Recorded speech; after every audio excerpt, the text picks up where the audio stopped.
But we got a special discussion for you right ahead of the budget. How is market and economy moving together? Are they in tandem? Are they divorced from each other? And what's the shape of recovery which is likely to take going forward?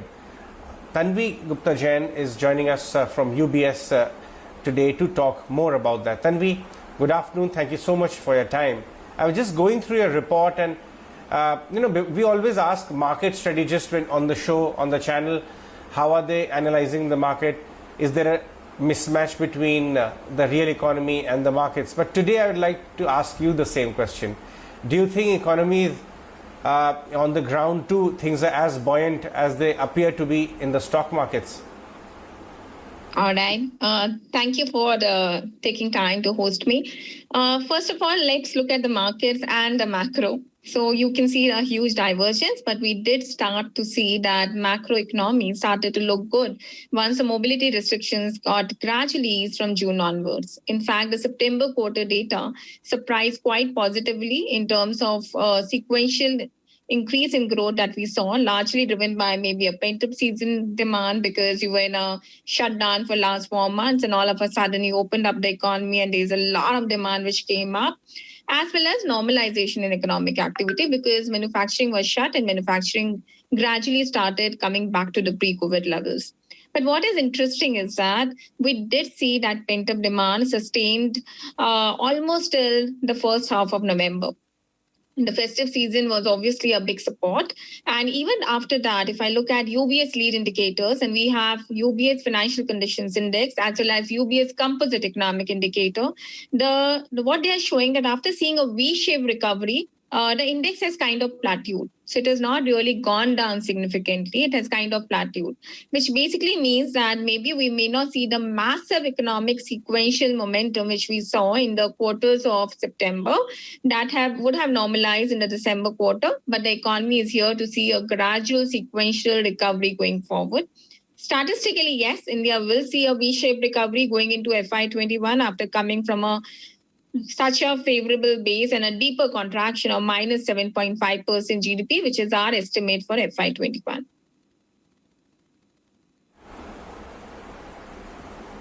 Right. Tanvee, market is also a discounting mechanism of the future. Your notes seem to be suggesting that India actually could turn out to be one of the fastest rebounding economies in emerging Asia. Talk to us. What would be the drivers of that rebound, and how durable would that rebound be in your view? Is there a risk that it could be short-lived, or does it appear for now it will gradually gather pace? So if you look at our GDP numbers, we are expecting India's GDP to bounce back by plus 11.5% in FY22 or calendar year 2021. And this is going to be one of the fastest economic recovery that you are expecting in Asia. Part of the reason you also need to account that we are coming from a much deeper contraction in rest of Asia. So there is a very positive base effect too. That said, if I look at in terms of economic activity and I compare pre-pandemic and post-pandemic, I would say India's GDP in absolute terms or in terms of level would still be 8% below the pre-pandemic level if the Indian economy would have grown according to the trend rate. So yes, we are seeing a very sharp bounce back, but we are not still there what we had grown had there not been a COVID-19 shock.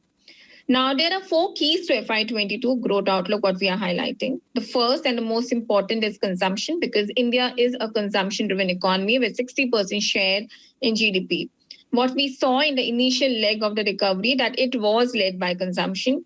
Even going into FY22, our estimate is that the consumption will continue the recovery trend, because if the pandemic comes under control and the vaccine availability is there, it automatically improves the confidence level and the investors or the corporates' ability to invest also gets improved. So it is very, very important to further drive consumption. We need to realize that manufacturing is something which has come back to the pre-COVID levels, but services are still lagging.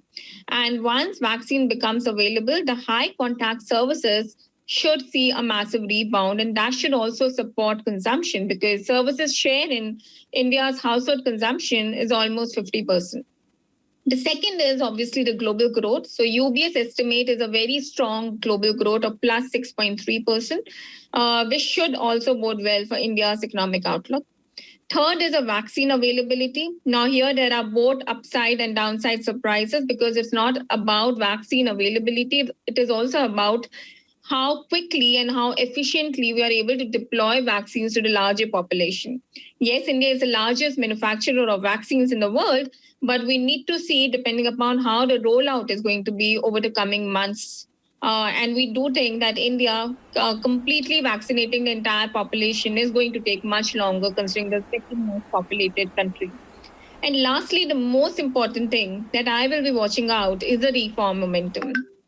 Despite the pandemic year and government being quite conservative in announcing a fiscal stimulus, what they did extremely right is that they strengthened the ongoing reform momentum.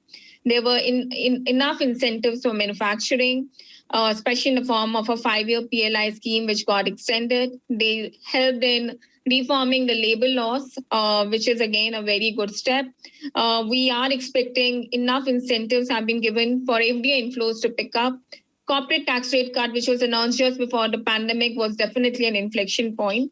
So our sense is that this ongoing reform momentum will also start showing up in numbers in FY23 onwards. And that is also one of the catalysts that I would say would be driving this year GDP and also the markets, what you're seeing right now. Right. Tanvee, meanwhile, just to tell all our viewers that India has won this fourth and final test match in Australia at the Gabba grounds versus Australia. It was a very, everybody was sitting on the edges of their chairs and everybody's cheering that win versus Australia. Coming back, Tanvee, which quarter in FY22 or 23 do you see the overall aggregate output of GDP come back to pre-COVID levels, and how do you see it build over that? Because GDP growth rate and rebound is also a factor of base, which got contracted itself. But in absolute terms, when would we cross the pre-COVID level size of GDP and build over it? Sure. So what we are seeing as per our estimate, by second half of FY22, that is in the December quarter, India should be back to the pre-pandemic level of nominal GDP in absolute amount. I think what markets look at is the FY20 nominal GDP. Are we going to surpass that? Yes, we are going to surpass that level. And we should see a much higher, or slightly higher, better number by the end of FY22. So I would say, yes, economy is recovering. I think the bigger concern or the biggest focus right now needs to be one on the vaccines and the pandemic, because our estimates are indicating that at least in the developed markets, the mobility restriction are back to 75% of the pandemic, of the peak pandemic period, which could have implications on the global growth outlook going forward.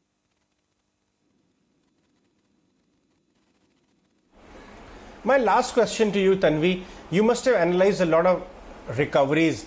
But in the past, even if we go back about 100 years, most of the cycles have actually because of internal issues and economic cycle. This was a external issue which got hit, and because of it, economy world over got hit.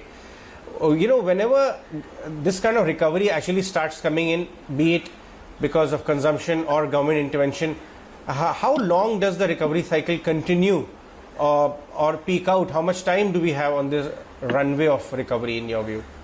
Okay.